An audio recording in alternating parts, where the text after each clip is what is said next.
Hello friends, आपका स्वागत है तले टाइम्स पर। आपको पूरी स्टोरी का लिंक डिस्क्रिप्शन में मिलेगा। चलिए शुरू करते हैं आज की कहानी। Rebirth of my devil lover, episode 1। Jharkhand, Meghpur गांव। गांव में एक छोटे से घर के आगे काफी भीड़ जमा थी और उसी घर के अंदर से 2-3 लोग घर का सारा सामान निकाल कर बाहर फेंक रहे थे।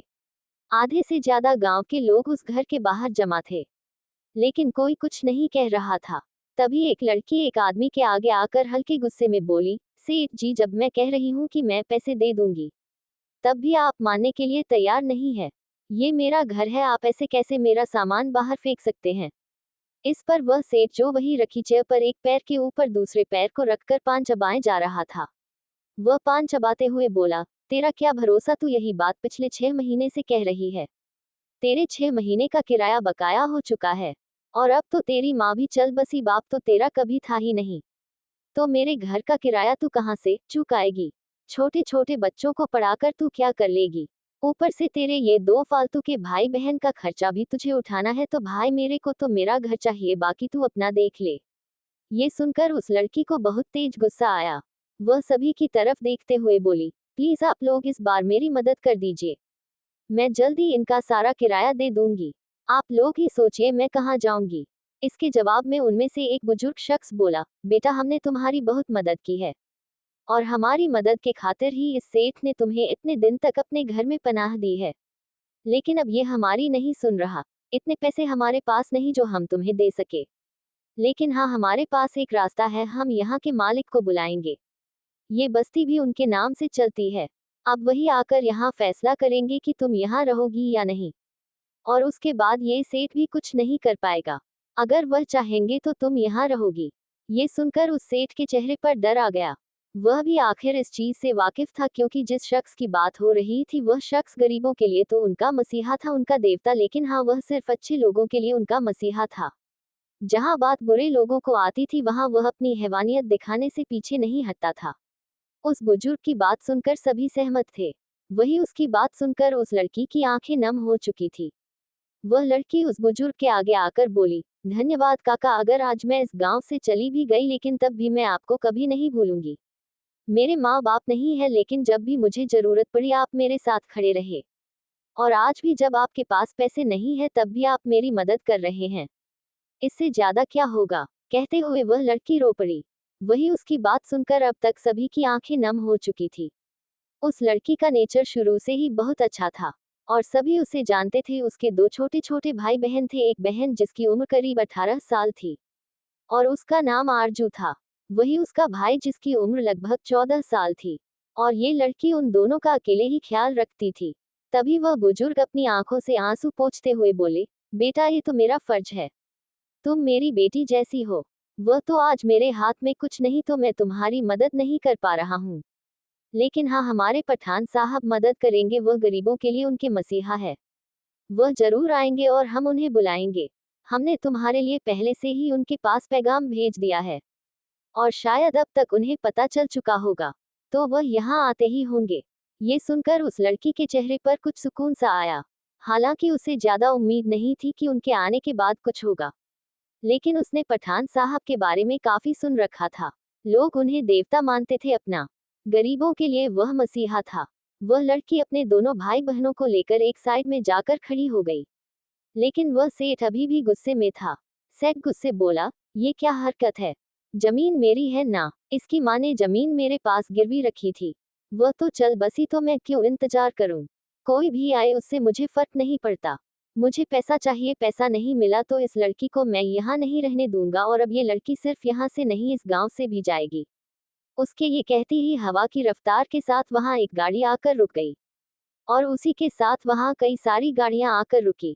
इतनी गाड़ियों को देखते ही वहां खड़ा हर एक शख्स समझ गया, हो ना हो यहाँ पठान साहब आए हैं। तभी सबसे पहली गाड़ी से अपने कुर्ते की बाजू को फोल्ड करते हुए एक शख्स बाहर निकला। उस शख्स की उम्र करीब 28 साल थी। उसके सिल्की हेयर जो कि माथे पर बिखरे हुए थे, चेहरे पर हल्की हल्की दाढ़ी थी, गले में उसने महाकाल का एक लॉकेट पहना हुआ था और उसके लेफ्ट कान में सिल्वर स्टोन था। पैरों में ब्लैक कलर की जूती पहने और हाथों में ब्लैक कलर की वॉच, उसी के साथ ब्लैक कलर का कुर्ता पहने, क्या लग रहा था वो। और यही थे हमारे पठान साहब। वही उसके उतरते ही पीछे वाली गाड़ियों से कई सारे बॉडीगार्ड्स निकलकर चारों तरफ फैल गए। वही गाड़ियों से दो शख्स और बाहर निकले और दोनों जाकर साइड में खड़े हो गए। ये हमारे पठान साहब के ही भाई थे। एक नाम था अग्नि और एक का नाम तो समर्थ पठान। वही इन सभी को वहां देखते ही सभी सतर्क हो गए और वही उस बुजुर्ग ने जाकर जल्दी से वहां चेयर राखी और सम्मान से बोला, पठान साहब बैठिए। उसने ये कहती शमशेर पठान अपने एक पैर पर दूसरे पैर को रखकर बैठ गया। लेकिन अभी तक उसकी नजरें उस लड़की पर नहीं गई थी। तभी शमशेर ने अपनी रोबदार आवाज में कहा, बताए ऐसा भी क्या हो गया जो आपने मुझे इतनी अर्जेंट में बुलाया। इस पर उस बुजुर्ग ने कहा, आपको इतनी जल्दबाजी में यहाँ बुलाने के लिए हम माफी चाहते हैं पठान साहब। लेकिन बात ही कुछ ऐसी है, आप ही जानते हैं ये हमारे गांव के सेठ हैं और एक लड़की है जिसके माँ बाप नहीं है और उसकी माँ ने अपनी जमीन इनके पास गिरवी रखी थी, जिसे बाद में इन्होंने पूरी तरीके से हड़प लिया।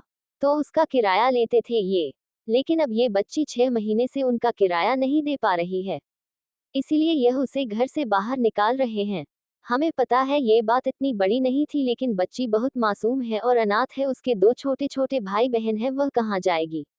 इसीलिए हमने आपको बुलाया, अब आप ही इस समस्या का समाधान बता सकते हैं। ये सुनकर शमशेर ने उस सेठ को घूरा, उसे ऐसे खुद की तरफ देखता पाकर वह सेठ घबरा गया। तभी शमशेर ने कहा, और वह लड़की कहाँ है।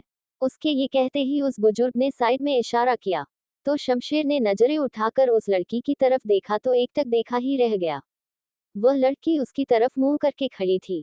इस वक्त सिर्फ उसके बाल दिख रहे थे जो कि हवा की वजह से चारों तरफ लहरा रहे थे।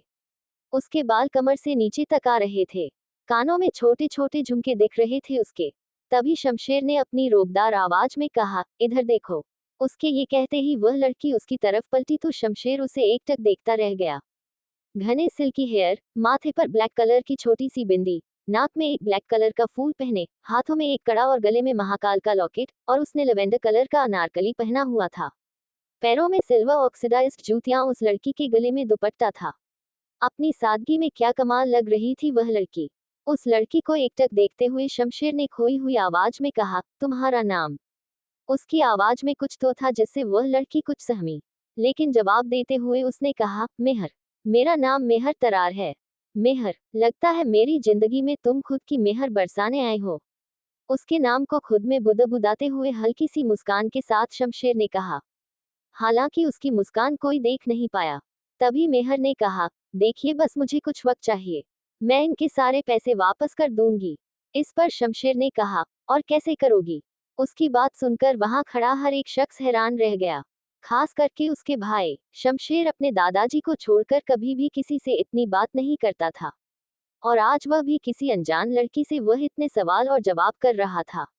शमशेर की बात का जवाब देते हुए मेहर बोली, वह मैं छोटे छोटे बच्चों को कोचिंग पढ़ाती हूँ और उनसे मैं अपना घर भी चलाती हूँ, मैं धीमे धीमे करके पैसे दे दूंगी पठान साहब।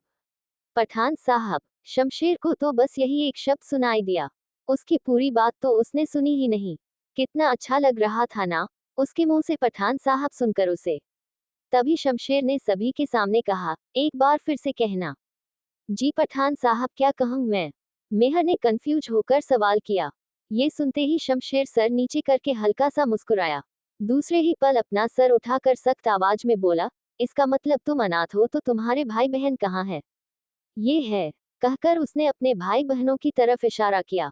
ये सुनकर शमशेर ने उस सेठ को घूरा और इसके बाद अपने बॉडीगार्ड को पूरा। उसके घूरते ही उसके बॉडीगार्ड ने गाड़ी से लाकर नोटों का एक बैग उसे सेठ के मुंह पर मार दिया। पैसों को पाकर वह सेठ खुश हो गया। तभी शमशेर ने कहा, अब तुम इस घर को हाथ नहीं लगाओगे, और अगर अब तुम मुझे इस गांव में भी दिखे ना, तो फिर तुम दुनिया में किसी को नहीं देखोगे। ये शमशेर पठान की जवान है जो आज तक कभी खाली नहीं गई। उसकी बात सुनकर वह सेठ घबरा गया। उसने अपना सर हाँ में हिलाया और वहां से निकल लिया।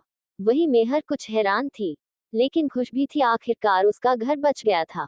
लेकिन उसकी खुशी कुछ देर की ही थी। तभी मेहर ने खुशी से कहा, आपका बहुत बहुत शुक्रिया पठान साहब, आपने मेरा घर मुझे लौटा दिया। लेकिन हाँ, मैं आपको पैसे दे दूंगी।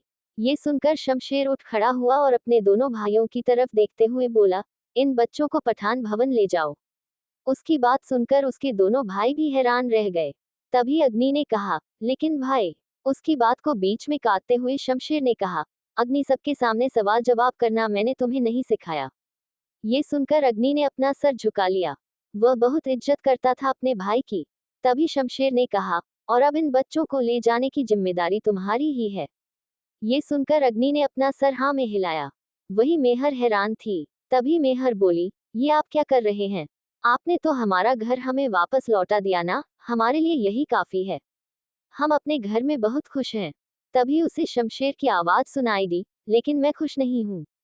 मुझे तुम चाहिए, और जो मुझे चाहिए वह मुझे हर कीमत पर चाहिए।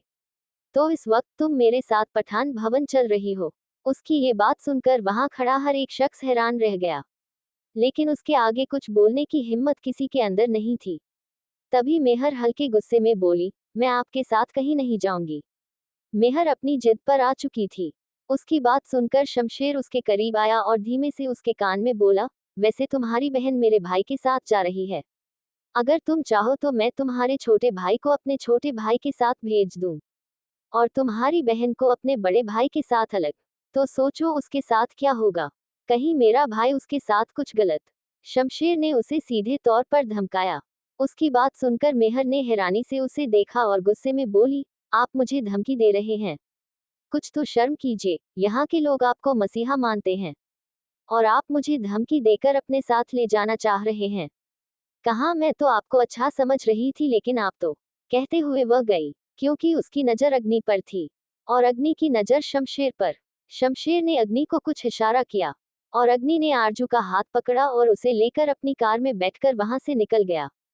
ये देखकर मेहर का दिल घबरा गया। वह कुछ कर भी ना सकी, एक पल में सब कुछ बदल गया। तभी शमशेर एक बार फिर बोला, अब भी तुम कुछ कहना चाहती हो? ये सुनकर महर की आंखों में आंसू आ गए। उसने नम आंखों से शमशेर को देखा और कहा, आप ये ठीक नहीं कर रहे। मुझे पता है, और मैं इतना अच्छा भी नहीं जो सबके साथ ठीक करता फिरूं। कहकर उसने मेहर का हाथ पकड़ा और तेज कदमों के साथ अपनी गाड़ी की तरफ बढ़ने लगा। लेकिन तभी वह रुका और पीछे मुड़ते हुए बोला, मैं इसे लेकर जा रहा हूं, अगर किसी को कुछ कहना हो तो अभी कह सकता है। वैसे इतनी औकात तो नहीं है तुम लोगों की जो शमशेर पठान के आगे कुछ कह पाओ। उसकी आवाज में साफ तौर पर धमकी थी। वह नहीं चाहता था कि मेहर के जाने के बाद कोई उसके कैरेक्टर पर उंगली उठाए। शमशेर की आवाज में एक रोब, एक अलग ही घमंड था। उसकी आवाज ही सभी को डराने के लिए काफी थी। शमशेर की धमकी सुनकर वहां खड़े हर एक शख्स ने अपना सर झुका लिया। ये देखकर शमशेर के चेहरे पर विजयी मुस्कुराहट आ गई। शमशेर ने पैसेंजर सीट का डोर ओपन करके मेहर को गाड़ी में बैठाया, और खुद आकर ड्राइविंग सीट पर बैठा, और इसी के साथ उसकी गाड़ी वहां से निकल गई। तो क्या शमशेर उठाएगा मेहर और उसके भाई बहनों की जिम्मेदारी? शमशेर की गाड़ी पठान भवन के आगे आके रुकी। शमशेर गाड़ी से बाहर निकलकर मेहर की तरफ आया, और उसने मेहर की तरफ का डोर ओपन किया। डोर ओपन कर वह काफी देर तक खड़ा उसे देखता रहा, लेकिन मेहर मुंह फेर के बैठी हुई थी। गाड़ी में उन दोनों की काफी लड़ाई हुई थी। मेहर ने उसे काफी कुछ बोला था, लेकिन उस वक्त शमशेर ने हल्की तेज आवाज में उससे बोला था कि चुपचाप बैठो, नहीं तो गाड़ी से उठाकर फेंक दूंगा। और ये सुनकर तब से वह ऐसे ही बैठी हुई थी। तब से उसने कुछ नहीं कहा था, और वही शमशेर भी उसका गुस्सा समझ रहा था। तभी शमशेर ने अपना हाथ आगे किया और बहुत प्यार से बोला, क्या पहली बार अपना ससुराल देखने का मन नहीं है? उसका ये सवाल सुनकर मेहर हैरानी से उसकी तरफ देखने ली। मेहर के मन में ये चल रहा था, किसका ससुराल? कौन सा ससुराल? वह तो यहाँ पहली बार आई है, और वह भी आई नहीं है, उसे जबरदस्ती लाया गया है। तो भाई उसका ससुराल कहाँ से हुआ? मेहर चिढ़ते हुए बोली, यह मेरा कोई ससुराल नहीं है। मेरी तो अभी शादी भी नहीं हुई है, और ना ही मुझे करनी है। मुझे बस मेरी बहन के पास जाना है, और मेरे घर। आप मुझे वहीं छोड़ दीजिए, मुझे यहाँ नहीं आना। ये सुनकर शमशेर उसे देखकर हल्का सा मुस्कुराया और अपने हाथों को पीछे करते हुए बोला, माना तुम्हारी शादी नहीं हुई है अभी, लेकिन वह भी जल्दी हो जाएगी, लेकिन सिर्फ और सिर्फ मेरे साथ। कहते वक्त उसकी आंखों में एक अलग ही जुनून नजर आ रहा था। तभी शमशेर आगे बोला, और पहली बार ससुराल आए हो, मतलब तुम्हारा पति तुम्हें लाया है? तो अंदर चलना तो बनता है। ये सुनकर मेहर ने उसे गुस्से में देखा और बोली, देखिए, पहली बात तो मुझे आपसे शादी नहीं करनी, और दूसरी बात, मुझे मेरे घर छोड़ दीजिए, मुझे कहीं नहीं जाना। ये बात मैं आपसे आखिरी बार कह रही हूँ। उसकी बात सुनकर इस बार शमशेर के माथे पे बल पड़ गए। जाहिर था इस वक्त उसे गुस्सा आ रहा था। उसके सामने आज तक किसी ने ऊंची आवाज में बात नहीं की थी, सिर्फ उसके दादाजी को छोड़कर, लेकिन आज मेहर अपनी जिद पर अड़ी थी। तभी शमशेर ने बिना कुछ कहे आगे बढ़कर मेहर को अपनी गोद में उठा लिया। शमशेर की अचानक की गई हरकत देख मेहर हैरान रह गई। आखिर वहां शमशेर के बहुत सारे गॉड्स खड़े थे, लेकिन वह बात अलग थी कि उन सबकी नजरें झुकी हुई थी, क्योंकि नजरें उठाने की हिम्मत किसी के अंदर नहीं थी। वही गिरने के डर से मेहर ने भी अपने हाथ उसके गले में डाल दिए। वही मेहर को डरते देख शमशेर टेढ़ा मुस्कुराया और सामने की तरफ चलने लगा। वही उसके आसपास चारों तरफ गार्ड की लाइन लगी हुई थी, लेकिन सभी गार्ड सर नीचे झुकाकर खड़े हुए थे। किसी में हिम्मत नहीं थी शमशेर पठान की बाहों में किसी लड़की को देखने की, क्योंकि वह भी इतना समझ चुके थे कि हो ना हो ये लड़की उनके पठान साहब की होने वाली बीवी ही है, क्योंकि आज से पहले उन्होंने शमशेर को किसी लड़की से बात करते तक नहीं देखा था। और आज तो वह खुद उसे अपनी बाहों में उठा कर ले आया था। इसका मतलब साफ था, वह उसे पसंद करता था। अगर एक बार किसी की नजरें उठ गई तो फिर उसका दुनिया से उठना तय था। वही मेहर अभी भी उसकी बाहों में कसमसा रही थी। तभी वह गुस्से में चिल्लाते हुए बोली, मेरी आरू कहाँ है? उसके इतनी तेज आवाज सुनकर शमशेर रुका और उसके कान के पास आकर धीमी आवाज में बोला, चिंता मत करो, जितना वह तुम्हारी बहन है उतनी अब मेरी भी है, और अपने जीते जी उसे कभी कुछ नहीं होने दूंगा। शमशेर की ये बात सुनकर मेहर उसे एकटक देखने लगी। शमशेर के कहे शब्द उसकी रूह से होकर गुजर गए। पहली बार उसके अलावा उसके परिवार की किसी ने फिक्र की थी, और वह भी कोई अनजान, लेकिन यह अनजान भी उसे कहीं ना कहीं अच्छा लगा था, जो कि उसे खुद नहीं पता था। अब तक शमशेर मेहर को लिए भवन की चौखट पर आ चुका था। वह अंदर कदम रखने ही वाला था कि तभी उसे एक भारी आवाज सुनाई दी, हमारी होने वाली बहू को बिना किसी आरती के अंदर ला रहे हो? आखिर पहली बार वह आज अपने ससुराल आए हैं तो स्वागत तो बनता है। ये आवाज शमशेर के दादाजी दिग्विजय पठान की थी।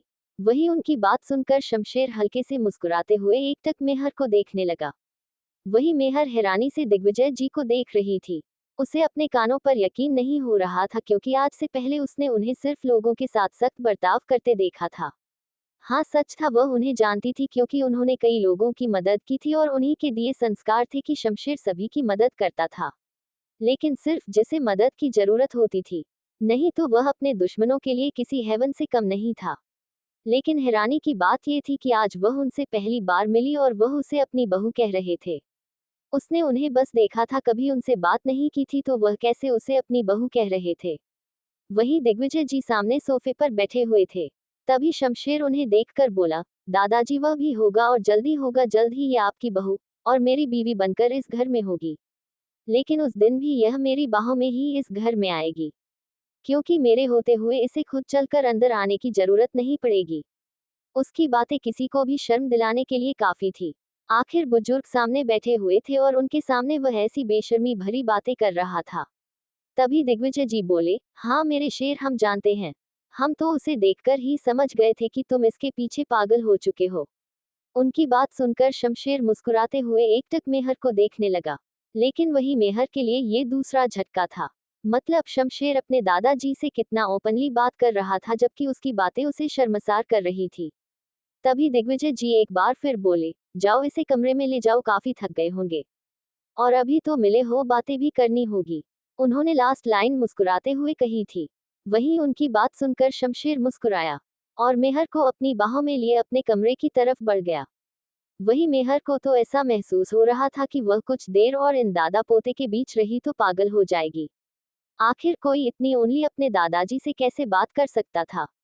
लेकिन यहाँ तो माजरा ही कुछ और था। वही शमशेर की हरकत से मेहर को भी दिग्विजय जी से नजरें मिलाने में शर्म आ रही थी। तभी शमशेर अपने पैरों से अपने डोर को ओपन करके मेहर को अपनी गोद में लिए अंदर आया। लेकिन इस वक्त भी उसकी नजरें सिर्फ मेहर पर टिकी थी। वह गहरी नजरों से उसे देखते हुए बोला, आराम से देख लो इस कमरे को, वैसे भी अब हमेशा तुम्हें यही रहना है, लेकिन अकेले नहीं, मेरे साथ और मेरी बाहों में। उसने ये बात मेहर को देखते हुए कही थी, क्योंकि मेहर रूम को बहुत ध्यान से देख रही थी।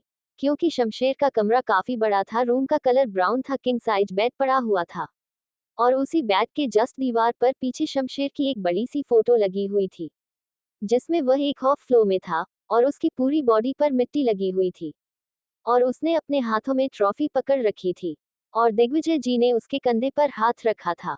शायद उस वक्त उसने कुश्ती में कोई मेडल जीता था। उसके रूम में आधे से ज्यादा चीजें जिम और कुश्ती से रिलेटेड रखी हुई थी, जिसे देखकर समझ आ रहा था कि उसे इन चीजों का काफी हद तक शौक है।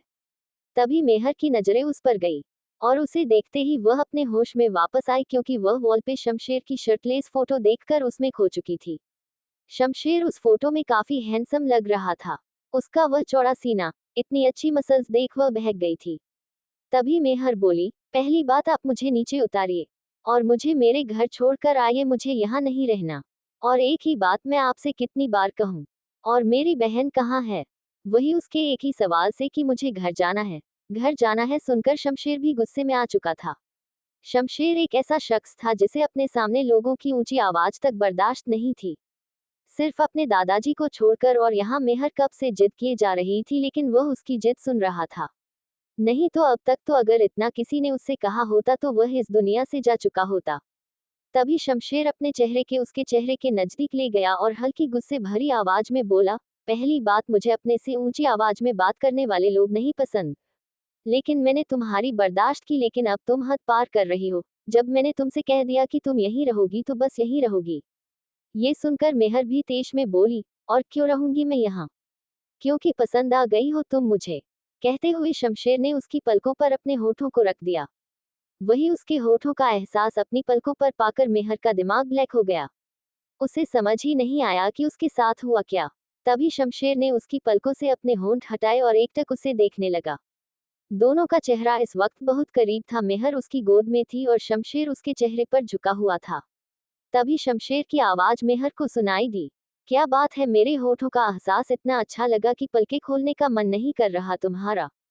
तो क्यों ना मैं यही एहसास तुम्हारे होठों को दूं, जिससे तुम्हारा मुंह खोलने का मन न करे और मुझे तुम्हारी चपर चपर न सुननी पड़े।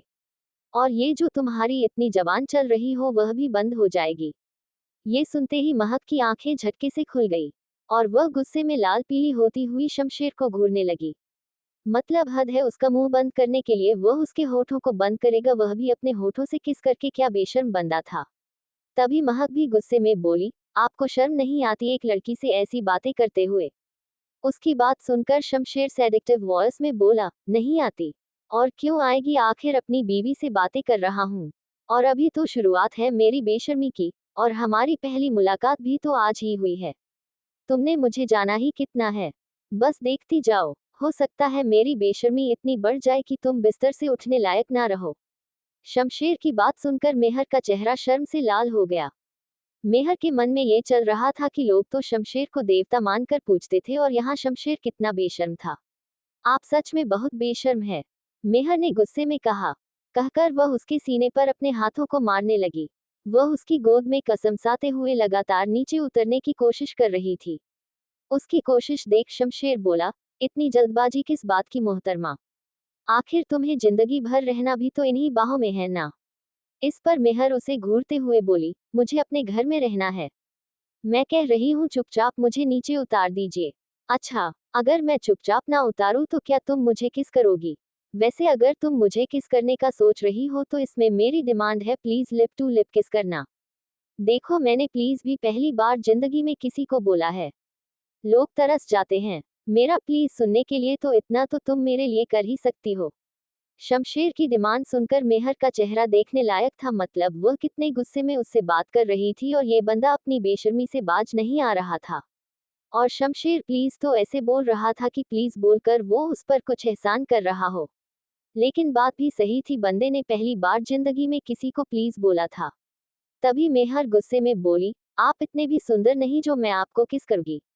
उसकी बात सुनकर शमशेर ने उसे गुस्से में घूरा और बोला, तो तुम किसे किस करोगी? मेरा मन, मैं चाहे जिसे करूं। मेहर ने भी गुस्से में कहा।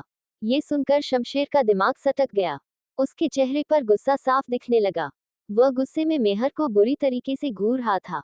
तभी उसने अचानक से मेहर को अपनी गोद से नीचे उतारा और उसे दीवार के करीब ले जाकर दीवार से सटाते हुए बोला, आज कह दिया सो कह दिया, जिंदगी में ये बात दोबारा आपके मुंह से मत निकालना, नहीं तो मैं तुम्हारे साथ क्या करूंगा ये मैं बाद में देखूंगा, पहले उस कुत्ते को जिंदा चौराहे पर जलाऊंगा। उसकी धमकी सुनकर मेहर इस बार कांप गई। वह जब से यहाँ आई थी तब से शमशेर से ऊंची आवाज में बहस कर रही थी। और शमशेर उसकी बातें सुन भी रहा था, लेकिन इस बार गुस्सा उसके सर पर हावी था। इधर दूसरी तरफ अग्नि की गाड़ी में अग्नि तेज तेज गाड़ी चला रहा था। क्योंकि एक तो उसकी गाड़ी बीच रास्ते में खराब हो गई थी, इसलिए उसे पठान भवन पहुंचने में देरी हुई, और वह गुस्से में था, इसलिए वह तेज ड्राइविंग कर रहा था।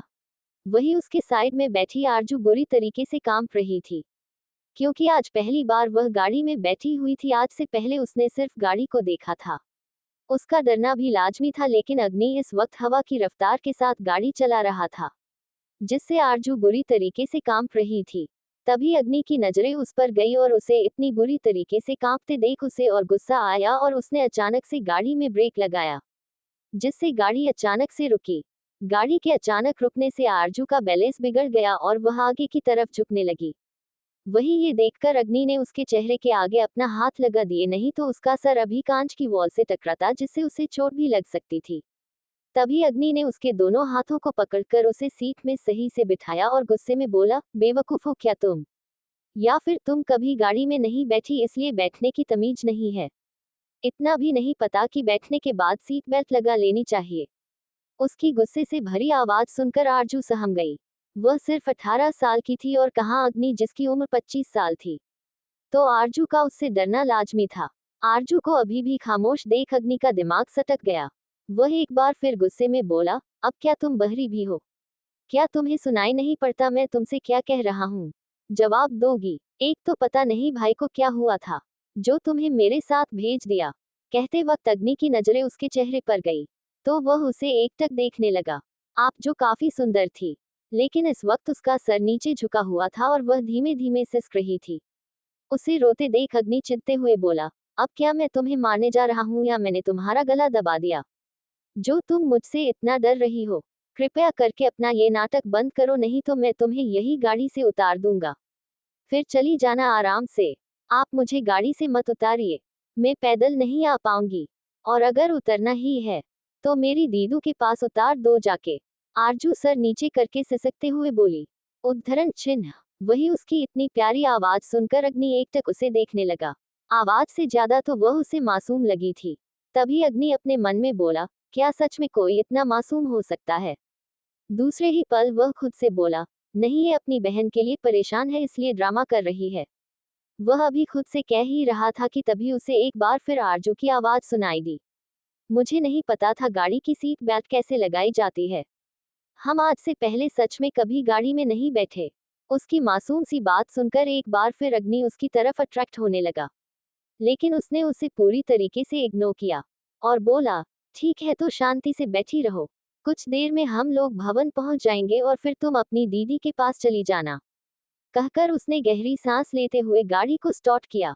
वह आरजू को जानबूझकर इग्नोर कर रहा था, क्योंकि उसे लड़कियों में इंटरेस्ट नहीं था, और आरजू की मासूमियत उसे अपनी तरफ अट्रैक्ट कर रही थी और वह उसकी तरफ अट्रैक्ट नहीं होना चाहता था, इसलिए वह उसे जानबूझकर इग्नोर कर रहा था।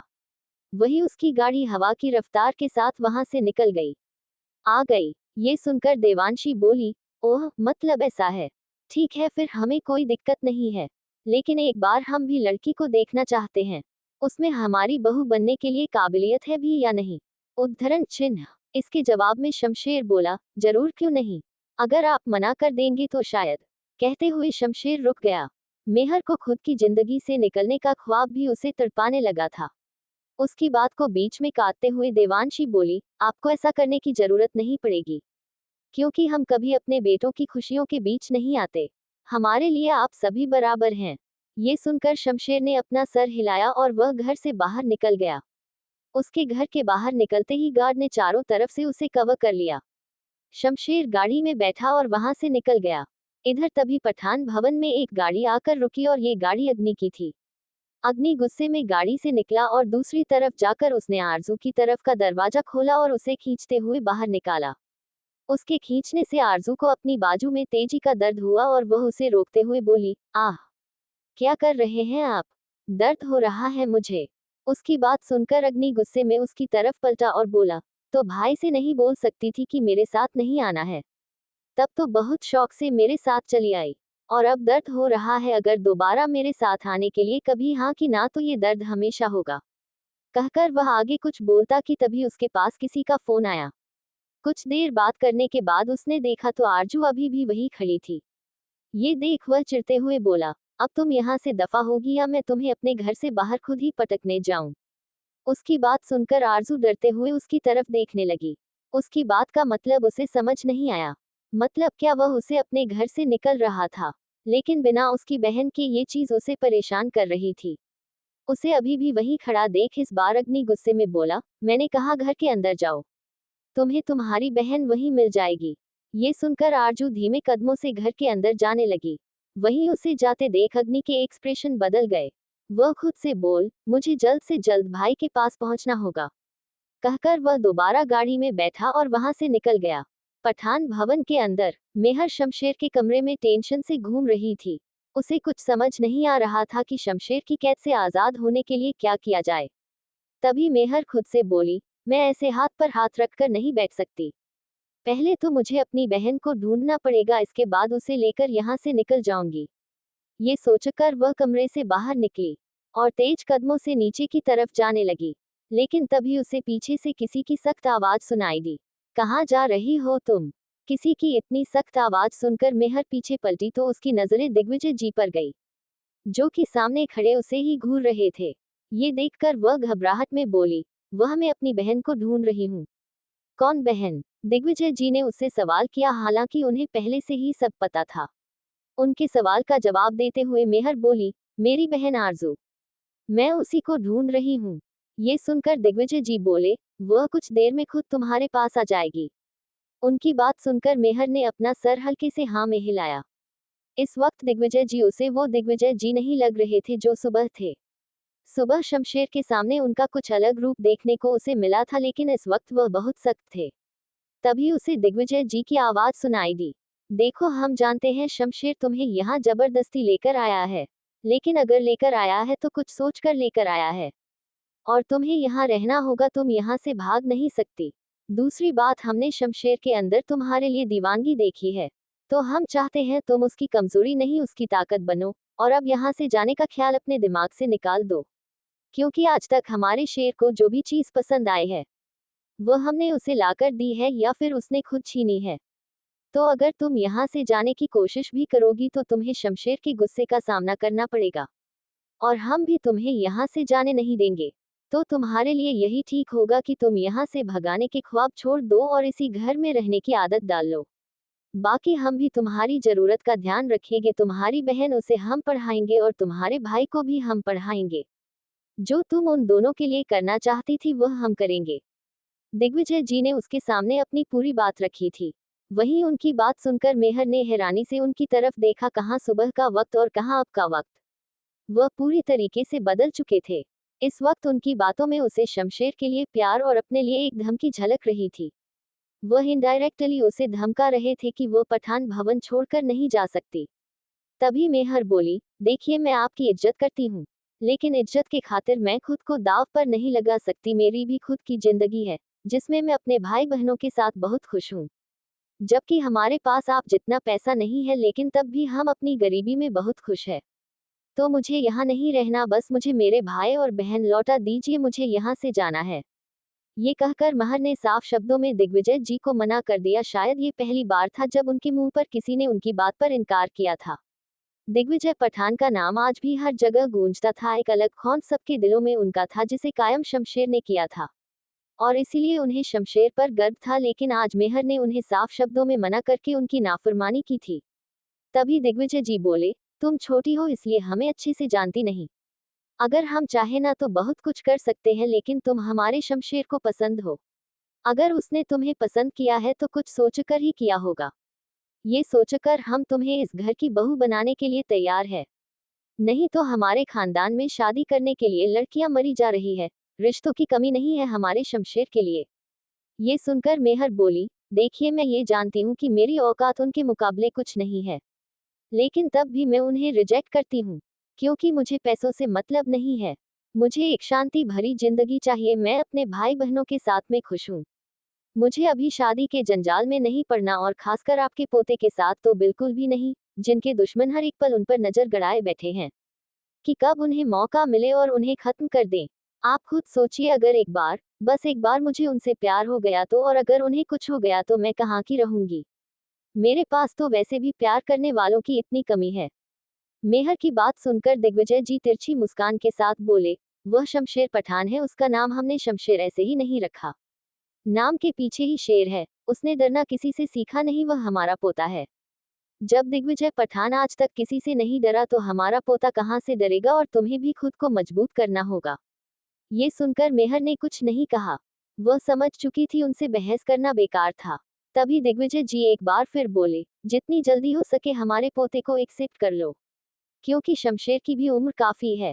तो हमें इस घर का वारिस चाहिए, और हम चाहते हैं अब तुम कोई ड्रामा ना करो। दिग्विजय जी की डिमांड सुनकर मेहर हैरानी से उनकी तरफ देखने लगी। अभी उसे एक दिन नहीं हुआ था इस घर में आए और उन्होंने उससे बच्चे की डिमांड कर दी। मतलब क्या वो कोई बच्चे पैदा करने वाली मशीन थी। दिग्विजय जी की बात सुनकर मेहर को इस वक्त बहुत तेज गुस्सा आ रहा था। लेकिन तभी उसे किसी की जानी पहचानी आवाज सुनाई दी।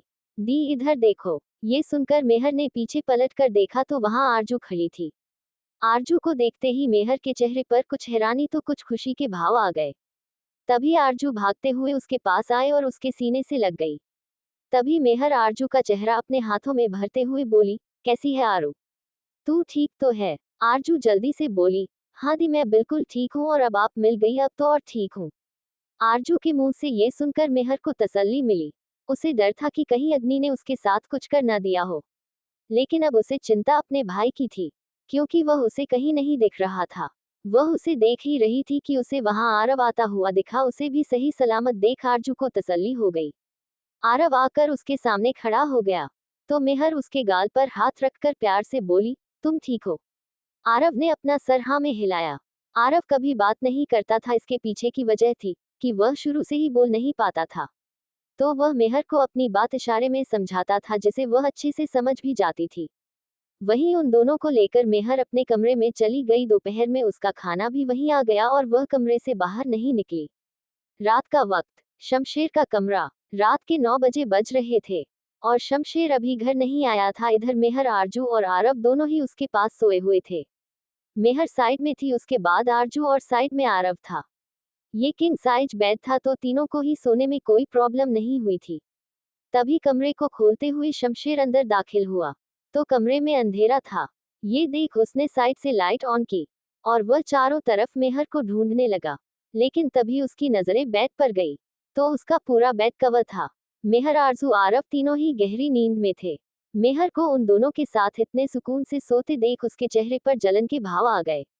वह खुद से बोला, ये कभी मेरे साथ तो इतने अच्छे से रहती भी नहीं और यहाँ इतने अच्छे से सो रही है। कहते हुए उसे उन दोनों से जलन हो रही थी। कहाँ शमशेर पठान, जिसे लोगों को मारने से फर्क नहीं पड़ता था, आज उसे एक लड़की के भाई बहनों से ही जलन हो रही थी। तभी शमशेर कुछ सोचते हुए सोफे पर बैठ गया और वह सबके उठने का इंतजार करने लगा। लेकिन आधा घंटा बीत गया और इसी के साथ शमशेर का पेशेंस लेवल जवाब दे गया। उसने अपना फोन उठाया और अग्नि का नंबर डायल किया।